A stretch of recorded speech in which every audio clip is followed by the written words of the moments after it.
Ladies and gentlemen, wherever you are, welcome. This is the very first JAS Listen Up artist interview in our virtual series, kicking off 21. Well, I guess we're not kicking off 2021, but we're kicking off our series. And this series is featuring some of our favorite artists who have performed at the Jazz Cafe in recent years. And there would be no better artist to start off with than our very favorite Canadian trumpeter and vocalist and songwriter, Miss Bria Skonberg.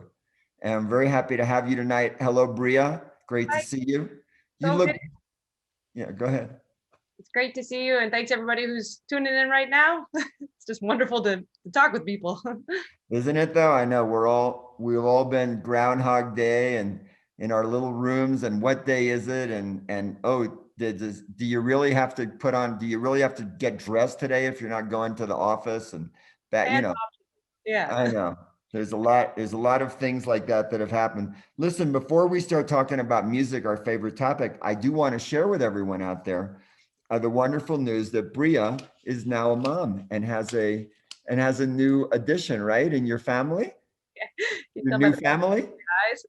Yeah, you look great. Uh, Your worst day is better than most people's best day. Okay, trust me. yes, thank you. It's a beautiful, big experience. Yeah, I Uh, bet. sure is uh, making me very creative in different ways. Lots of improvising, let's say that. Right, that's right. Well, I expect Junior to come in and interrupt this meeting at some point with some kind of, who knows, right? We It's don't know. improvisation. Well, okay, listen, let's jump into some music because I have questions for you that I'm sure some people will have, and they may have some other ones.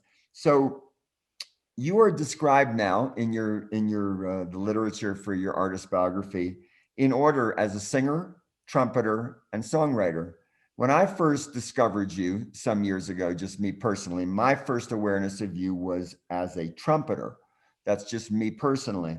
I'm very interested to hear, however, about your early connection to jazz, going back to when that spark happened, and what came first for you, listening, playing, singing, and what age? I want to know how it all started. Whew, where did it begin? Okay. Well, as you mentioned, I am from Canada. I'm from a incredible town called Chilliwack. Chilliwack. It's got some rhythm to it already, some good spirit. Chilliwack. And we had a jazz festival for many years, and they did a really good job of incorporating the youth into the festival. So I am actually a product of a really good public band program, public school band Oh, program, supportive parents who might be tuning in. I love you. I miss you. uh-huh. And Chilliwack is Chilliwack, Vancouver? yeah, I mean British Columbia. yes, it's close to just inland from Vancouver, very similar to Seattle in temperature Right. and such. Okay.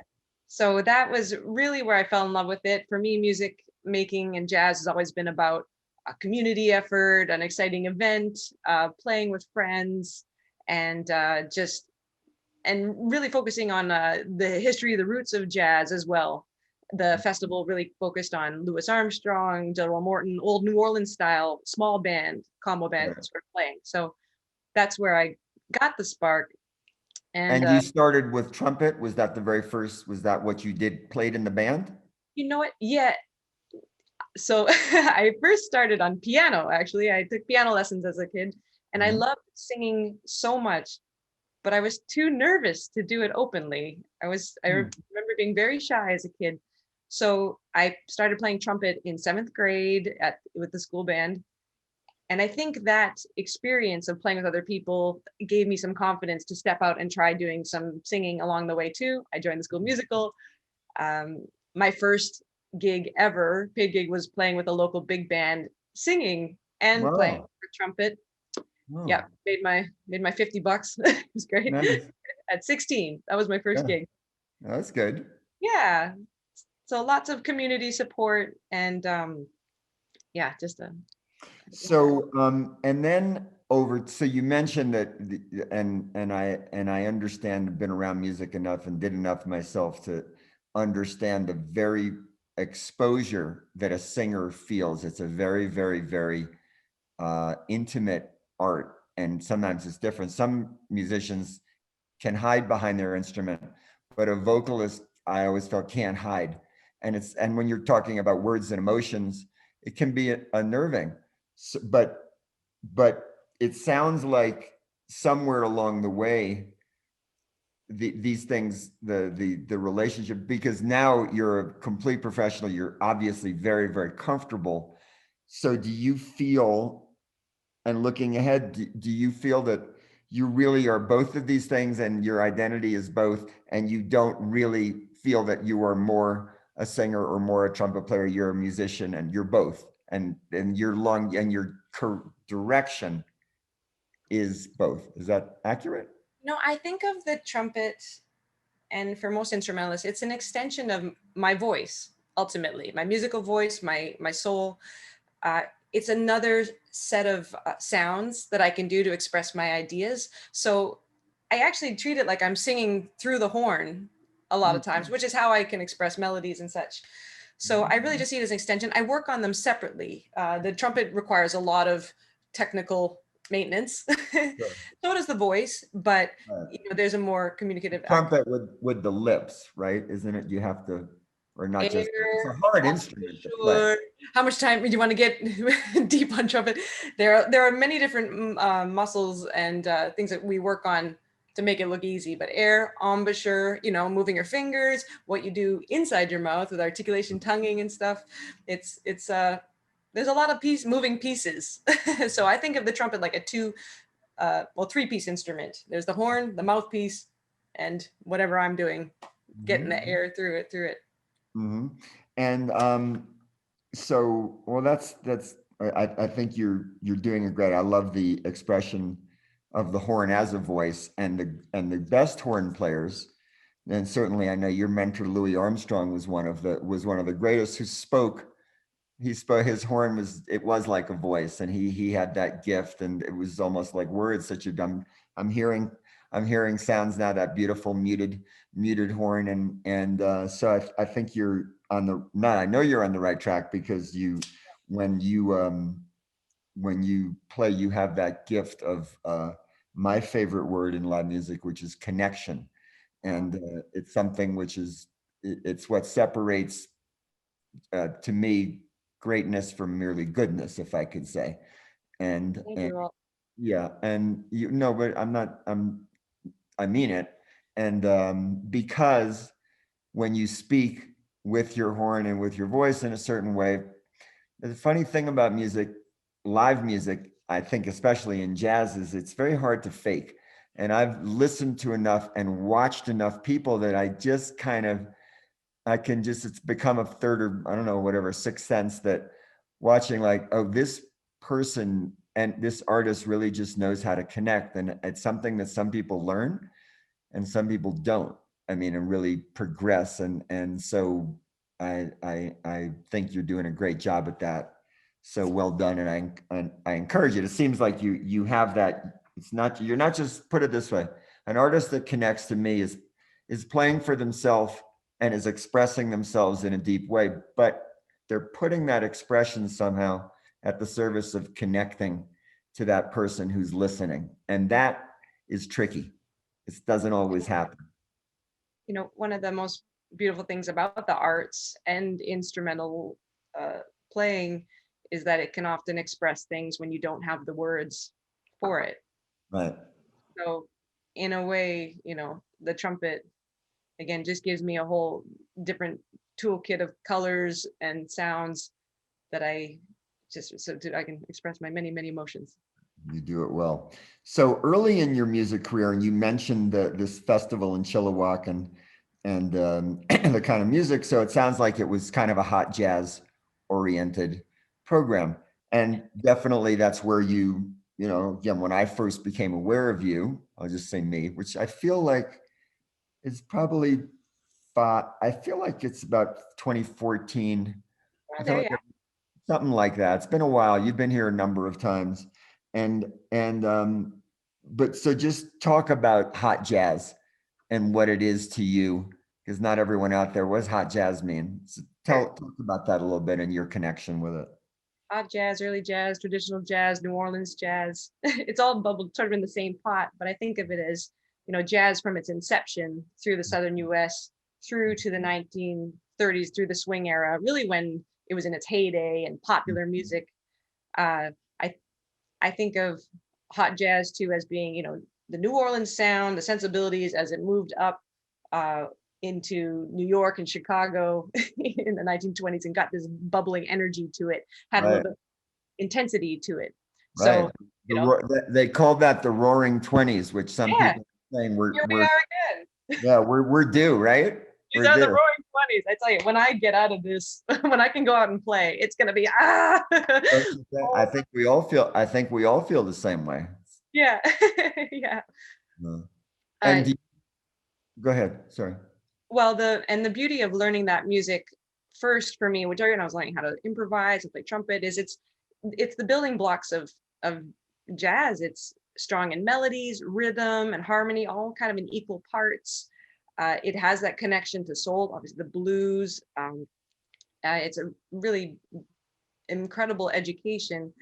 And I didn't have a trumpet teacher when I first started. I was in the band, but there weren't a lot of trumpet players in the city to take private lessons from. So Mhm. I tried to learn Louis Armstrong solos, which Yeah, like, that's a good way to learn. yeah, he had so many incredible, just beautiful feats of trumpet playing that I still try to play to this day. Um, so, okay, well, let me ask you something on a different trumpet, because we're talking about singing and we're talking about trumpet playing, but you also are a songwriter. And so this is very, very interesting for a young artist. I mean, it's quite a lot to be good at playing the trumpet and singing to begin with. That's two disciplines, not one.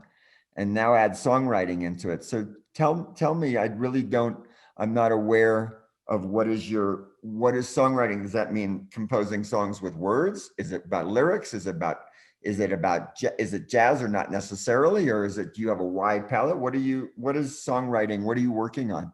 What does that mean? All of those things. I think being creative in a musical way. Songs, let's see. Well, I'll say that, like the other two instruments, it took me a while to find my voice in songwriting.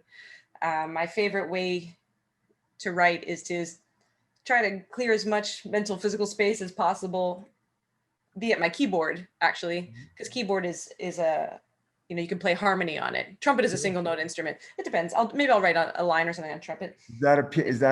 Is that a small spinet piano behind you, or No, this is a Roland weighted keyboard? 80 keys keyboard, Got but the top key is signed by Arturo O'Farrell. So that's my own. I had to take it to a gig once that he was on, and I thought, what the heck? I'll see if he'll sign my keyboard. So it was great. But you use Anyway, it for writing, is what you're saying. I use it for writing, and that is how I found my voice with writing. Is I really to be quiet and listen to what my ideas are. I see what bubbles up, and that process has opened up just a wonderful journey of learning about myself, digging into just who I am, but how I feel about certain events. I mean, especially over the last couple of years when there's been there's so much tension and still is. Yeah. It's wonderful to have music to be able to just process some of those ideas. And I do write lyrics a lot to songs. Actually, I just put out a little video today of a song I wrote a few years ago called 6 More Weeks. Yeah. About missing people and being far away. It's sweet. Yeah. I Yeah. like to write lyrics because it's like storytelling, and you can connect with more people that way. And I found, especially through writing songs, the more that I put like my authentic self into my music, the more like-minded people come back. So it's interesting. Who do you They're not You always. said something interesting that's one of my favorite things around music and singing is storyteller. So Yes. who do you think, if you had to pick three three jazz singers that to you are role models, not that you imitate, but models in the sense that they are, when they sing a song, they inhabit it and tell the story in a way that's special for you and that really connected and inspired you. So who are the storytellers that you love? Storytellers. Well, my favorite singers are, I love Anita O'Day so much. I'm maybe she tells a story, but I also like the way that she manipulates a melody. So maybe you could say that it's like character development, and then I like following along with her wherever she takes that story. Yeah. I mean, Sarah Vaughan is one of my all-time favorites. The whole album with Clifford Brown is so beautiful. She's melody. You know what's coming to mind right now actually is Annie Ross, who passed away last year. I know. She I had the opportunity to see her a handful of times. She had a regular gig here in New York City with my mentor for a few years, Warren Bachet. And so I'd go to see her. And, you know, in the last couple of years, she didn't quite have the vocal range, but she could lay down a story really, really well.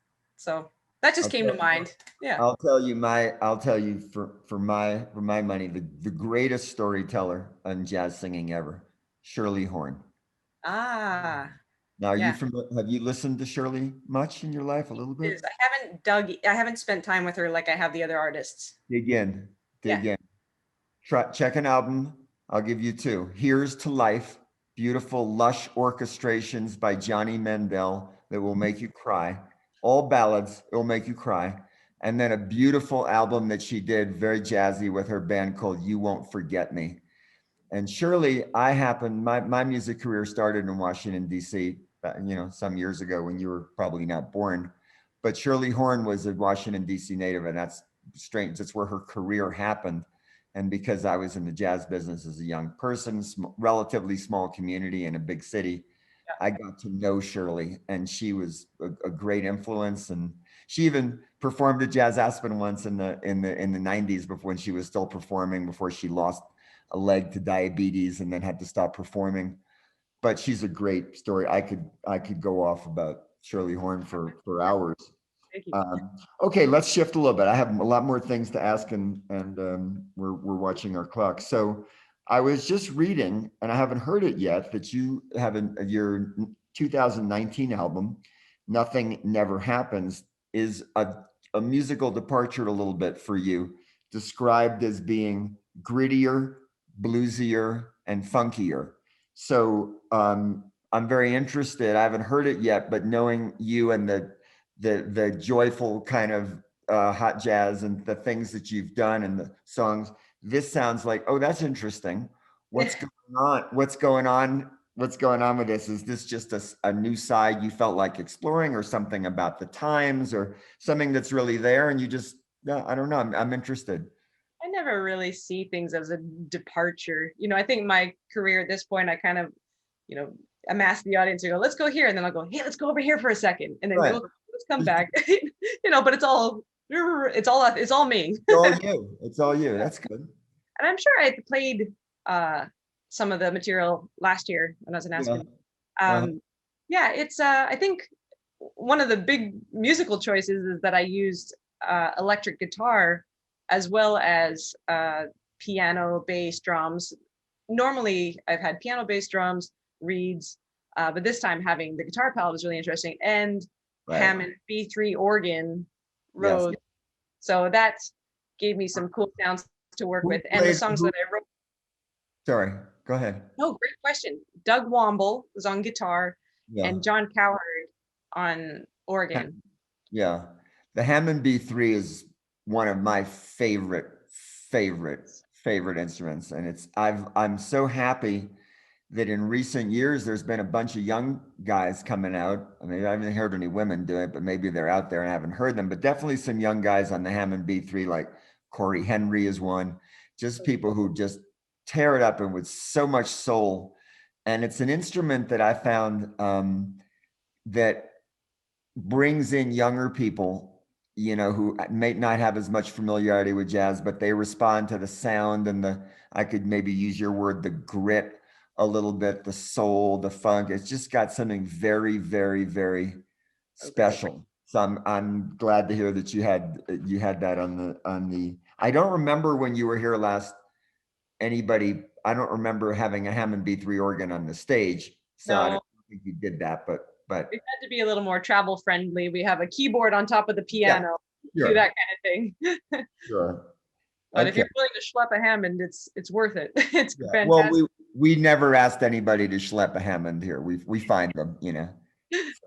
So the next time you come back, if you wanna channel your inner, you know, your inner funky side with the Hammond B3, just let us know. Yes. We always, someone asks for Hammond B3, we're like, yeah, that's Yeah. good. You know, it's gonna be a good show. All right, I want to change it up now. I'm gonna have some fun with this. So I'm gonna ask you about some different places that all have jazz history associated with them. And then I'm going to ask you, because I know that you're already a world traveler and you've been around the block from Chilliwack and other places. So I'm going to ask you, and I'm going to say something, and then I want you to tell me the first and best musical or personal memory you have of each of these places. It's like, oh, when it's just what's going to come into your mind. We want to know, unfiltered. Here we go. Okay. Yeah. All right, here we go. I have 8. The first New York City club experience you had playing with a musical hero.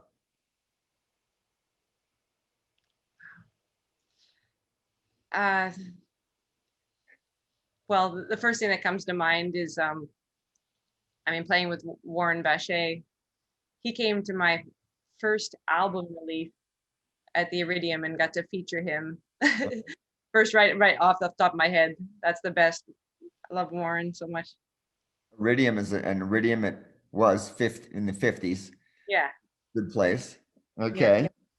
All right. Paris. I have a great history with Paris. Right. Just give us a taste. I was I played in a 2-trumpet band called Trumpet Gumbo. Featured a phenomenal player named Jerome Etchberry, and we would play at different clubs, and we toured all around France. 4 of us in a car, playing at these beautiful chateaus, wineries, near the beaches. There was a little time before I moved to New York City that it was just such a beautiful time of making music, all in the swing fashion. Wow. Yeah. A trumpet band with 2 or 4? 2 trumpets. 2 trumpets. Wow. Yeah. That sounds like fun.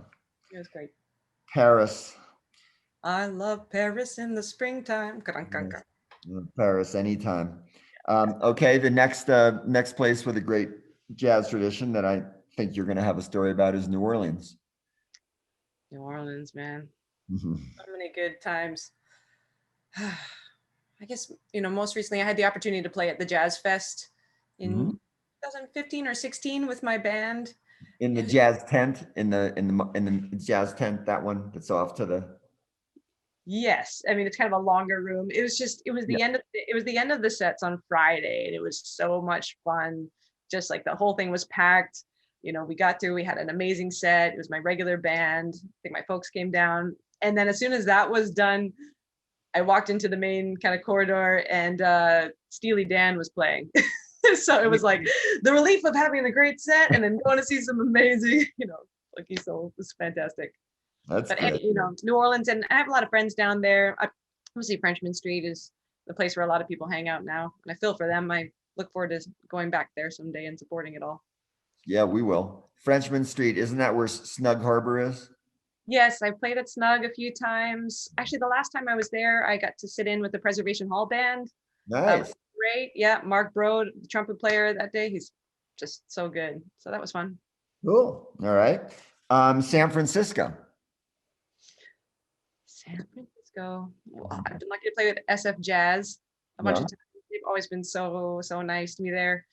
There's also a beautiful place called the Piedmont Piano Company. I think before I was on SF Jazz's radar, I'd go there and play, and it's a beautiful room that they Never have. heard of it. Yeah. Is it a club?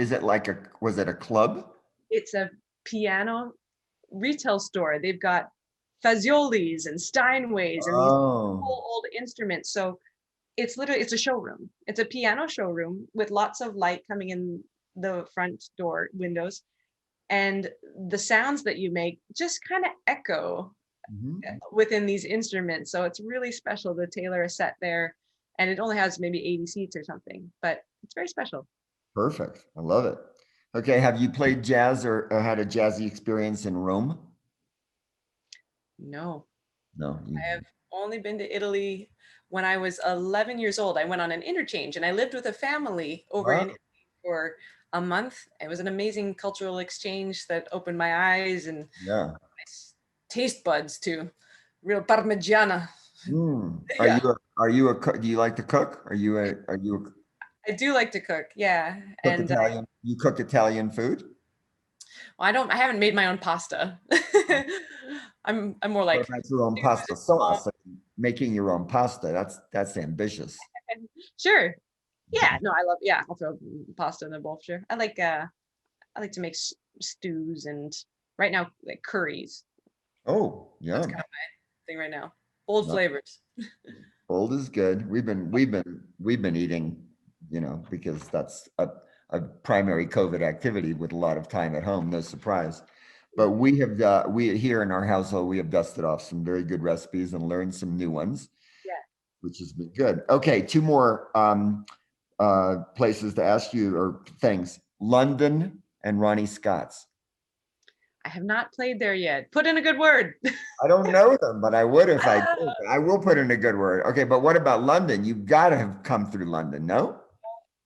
Years ago, to date myself, but in the early 2000s, I went over to a couple of really traditional jazz festivals.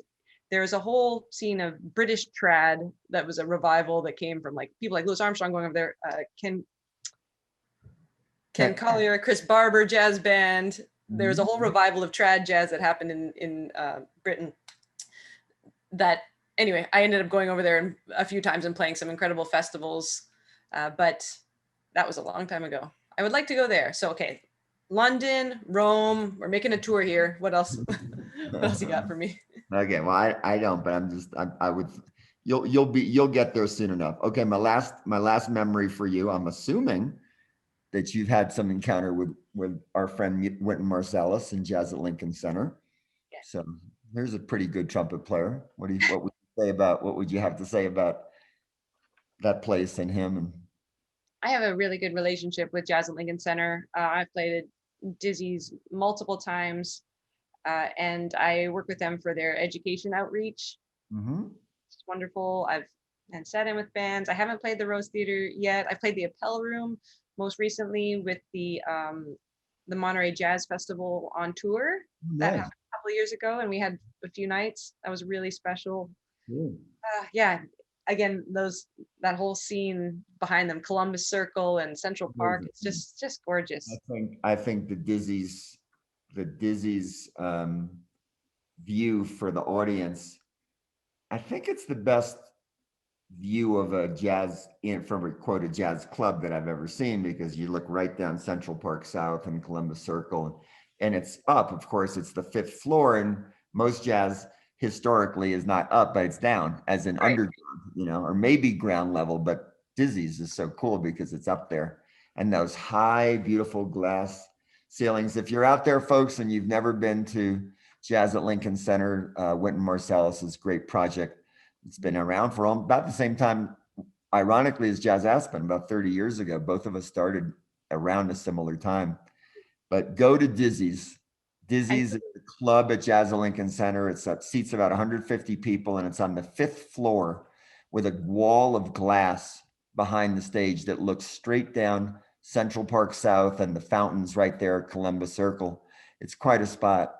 in Yeah, the meanwhile, I think they're live streaming gigs from there. yeah. Check those out. Get a taste. Which is great. Okay, let's shift a little bit. Um, Here's another question for you. When I'm not listening to jazz, some of my favorite other forms of music or artists to listen to are. Oh man. Okay. I've been listening to so much different music, and I tend to blank when I get this question. uh, was recently listening to Calexico. That's a California, Mexico kind of group. Ooh. I love Mambo, Perez Uh, Prado, that sort of stuff. Wait, what was the second? Mambo, I know. What was the second Oh, word you said? Perez Prado. Are you familiar with Perez Prado? No, what's that? A Cuban band leader who, was revolutionized the mambo movement here Oh, in the United States. There's an incredible album of him with Rosemary Clooney called A wow. Touch of Tabasco. You've probably heard it. I mean, the iconic version of Sway, Sway, Yeah. but also so many other great styles. I think I really love, especially Latin American music because it's heavy on brass and percussion. Yeah. Which are two great things. Yeah, we're big fans of Latin and Cuban music here. Mambo, we've had a lot of it. In fact, there was a period, it was during the Clinton administration. Don't remember exactly what the years were, but there was a very strong opening of the relationship, a de-thawing of the relationship between Cuba and Yeah. America, and it became possible to travel there legally. And there was just a lot of exchange going back and forth. I happen to be a Miami native, so I grew up around Cuban people actually, because I'm not old. And remember when they arrived, which was 1961. That's when Castro came in, and then next thing you knew, there were a lot of Cubans in South Miami or South Florida. Anyway, we're big fans of that music, and it's cool that you have a taste for it. Anything else? Any other pop people? You mentioned you liked Steely Dan when you heard him over there. Are there any other pop heroes that you have when you're not jazzing around? Yeah. I mean, I grew up really loving Lauryn Hill and Missy Elliott. That's like Hmm. R&B stuff. Hmm. Um, I I also really like punk music. Yeah. I like especially like ska. For the first band I ever really played in was a ska band in high school. Wow. Again, lots of horns and like da da da da that kind of feeling. So I think especially now as it's still cold here in New York City, I like my music to have warmth and charge to it, just to Yeah. keep it going. Isn't ska like close to reggae? Isn't it in the Reggae, Jamaican? it can be kind of jazzy, yeah, but it's got electric distortion guitars. Okay. So it's Yeah. the happy Okay. spot for me. That's cool. All right. So here's another question I thought about. If you could be reincarnated as one famous figure from the history of jazz for one night and inhabit their body and be that person just for one night, like time travel. And if I could just be, and then be on that, like, oh, I'd like to be so and so when he or she performed at such and such, or I don't know, could be anything. That's a pretty hard question, but Oh, just it's just, yeah. What would that even be like? I don't know. Wow. I don't either, but it sounds like Yeah. okay. Yeah. I mean, the ideas that come to mind. I mean, I can't imagine inhabiting Louis Armstrong. I mean, I think I would combust. Hey, There's, it's a dream. It's not supposed to be like, a plan or anything yeah. possible. It's just a fantasy if you could. Being Louis would be a pretty good start. I mean, for a night. Yeah. What? I mean, let's start there. I'm going to think about that a little bit. Maybe Okay. in a few minutes that might Okay, come well, up. we have a little more time. You can come back and say, just something's just popped to mind, so and so. That could Yeah, be. or maybe like Duke Ellington's band at the Newport Jazz Festival. There you go. That would be fun, that iconic night of for some courses. Amazing in the 50s when it was just starting and just oh my God. I think the 1950s, I'd have to say, and I've got my own prejudices, but I think to have been in New York in the 1950s when jazz was just exploding in the post-war world and America had a little bit of swagger and our culture was riding high and was admired in many ways, and I think that jazz was really becoming internationally famous at that time, and it did the recording industry had expanded and touring had expanded, And, you know, if I could, if me here, I asked you a question and now here I am telling you my fantasy, but I think it would be somewhere just to pop up on 52nd Street in the 1950s and being able to just go down and see those people, you know, see people like Ella Fitzgerald and Duke Ellington and all those people at the peak of their powers, peak. Yeah. That'd be pretty cool. All right, we're getting down to we could go on here for a long time. I got a couple more things. We're going to wrap up this part before we move to our, happy hour with you. So let's see. I want to just ask you this, and it has to do with young people today and the future of this music. So I look at you as a young artist who has because of your your not just your talent, but literally your age. You're a young person in the history as far as jazz goes. You're in the front part of your career. And I think that young people bring in young people more easily. It's harder. I think young people relate to young people. I'm curious what you've experienced as a musician and as you do this music. Music is generally, jazz is considered more serious and more adult music, and it doesn't always grab the young audience. But what have you experienced in a nutshell about, are you finding that young people are responding and that you're getting over and being able to reach them however, or you feel that there's, I'm concerned, or do you feel no, the young people there is a young audience and I'm finding them? Yeah. I mean, you know, jazz is such a broad Yes. genre.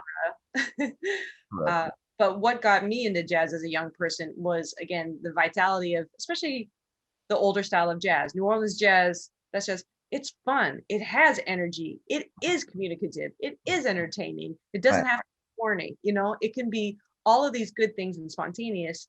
And so anytime that I've shared music, you know, that style of music with younger people, they've all loved it. And just the sensibilities of it, you know, that spontaneous creativity, fun, you know, be silly if you want to, get the blues, you know, make it a deep thing, make it a real experience. I think as long as you put energy behind it, they'll get that too. Also, it's more approachable for if you're learning how to play, if you're learning how to improvise, you know, you're not going to walk into giant steps. You know, you need to have the building blocks that built the house that lives on. So I remain optimistic also because there is a phenomenal crew of young players coming up now, as there always are. Mm-hmm. And I think it's important that they can connect with those styles of music and that sensibility of music, that it should be fun and energetic. So it's not just straight, you know, trying to study it out of a textbook or be perfect all the time. Mm-hmm. Yeah. So I feel good about it. That's good. Well, I feel good about it, you know, when I listen to an artist like you, because I think, oh, this is great. Here's a young artist that gets it. And jazz is a music, while of course, it's very diverse, and saying what is jazz, that's like saying what is food. There's a lot of different kinds, a lot of different flavors, it's just all over. It's not one thing, but there is a spirit of that jazz does have and always has, as you know, of transmitting tradition from to a new generation, and that goes on in many facets of life, but it's very particular in jazz, I found, and I just hope that well, I'm confident that you'll be someone who's going to help keep people in. And I will add the one thing I've noticed about young people in jazz, one thing, and when we think about the history of it, a lot of people forget that jazz was dance music, you know, years ago. And there's so much of it that is, if focusing on that, and we've had some bands and I've been sitting there and looking and saying, God, look at that 30-year-old just wriggling, like going crazy. Like, I can't believe it, how great that is. So anyway, it's going to be interesting to see what happens with the music here. And I'm confident that you're going to be a big part of it. I know that you'll be back here. And we're kind of wrapping up this part, and I want to just say a couple of things to those that are out there listening. We're getting ready to move into something that we've never done before at these listen ups. We're calling it the Artist Happy Hour. And it's a small group of people who will all be on the screen. It's kind of like inviting you into Bria's house and my house. And it's a chance for me to be quiet, and you all can ask questions of of Bria and have things to say, whatever they are. And for those of you who've just been participating in the session, there are going to be about 7 more at least going through the spring. Next week, we have Dave Watts of the Colorado's great band called the Motet, which is a wonderful dance, funk, jazz, great band. Dave will be here with me next week. If you want to, there's a few spots left. If you're out there listening and you want to join our happy hour, you can go and get grab a ticket. It's just a small donation to our music ed programs, and that's at the JAS store. So JASSTORE.org. And we're going to start up in just a couple of minutes with that. So thank you all very much for joining. Bria, you're as talented at speaking as you are at playing and singing, which is no surprise. So all right, so those of you who are out there, I think we have a couple of minutes on this. We're all learning a little